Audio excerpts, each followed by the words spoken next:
আমার বিশেষভাবে আবদার হলো যারা এখন দূর দূরান্ত থেকে যেই সমস্ত ভাই এই লাইভটা দেখবে বা ভিডিওটা দেখবে তাদের প্রতি আমার আকুল আবেদন, তারা যেন অবশ্যই নৌকা, ট্রলার, স্টিমার এগুলা নিয়ে তারপরে অথবা স্পিড বোট এগুলা নিয়ে যেন আসে, নাইলে অযথা ত্রাণ নিয়ে আসলে রাস্তা এই শুধু সবগুলো পেয়ে ফেলতেছে। আমরা যারা আমাদের উদ্দেশ্য তারা এটা পাইতেছে না। আপনাদের মাধ্যমে আমি তাদেরকে জানাইতে চাই যারা আমার আগ্রহী আসবে দূর দূরান্ত থেকে তারা যেন অবশ্যই তাদের সামানা কম নিয়ে আসুক, তারা যেন অবশ্যই স্পিড বোট, ইঞ্জিন চালিত নৌকা। সবচেয়ে গুরুত্বপূর্ণ অবস্থান হচ্ছে উদ্ধার কাজ।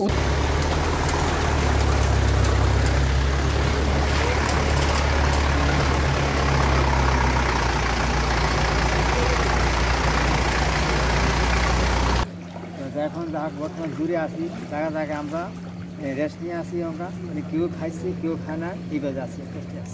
পানি নামতেছে না কেন? না নামার কারণটা মানে যে অনেক পানি, গাঙ্গে অনেক পানি, ঢেউ অনেক পানি, এদের পানি এদিক দিয়ে নামতেছে না। জি, মানে গোমতীর পানি নামতেছে, এদিক দিয়ে অন্য যে খালগুলা দিয়ে পানি নামবে সেগুলোর পথ বন্ধ। এটা কয়দিন লাগতে পারে? এক সপ্তাহ কম না, এক সপ্তাহ লাগবে, 7 দিন লাগবে। তো পানি কি বাড়তেছে না কমতেছে? পানি এখনো বাড়তেছে।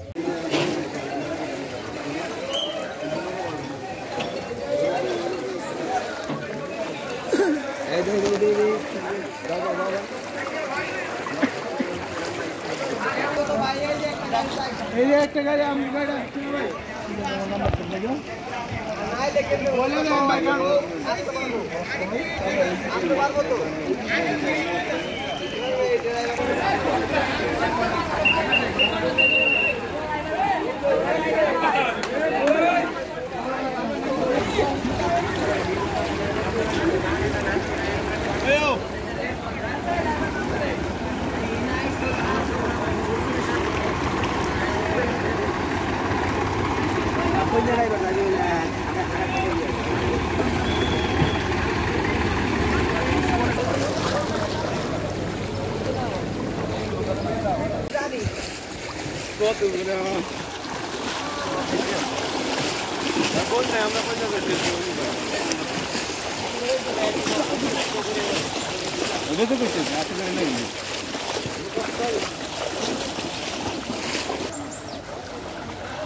আর বাড়লেও 1-2 হাত বাড়বো, পানি আর বাড়তে হবে, আইলে সমান হয়ে যাবে তো পানি আর 2 হাত বাড়বে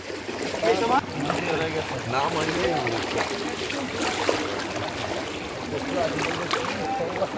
আরে আমরা আইলে তো এই ড্রাইভার ভাই আপনি উঠাবে।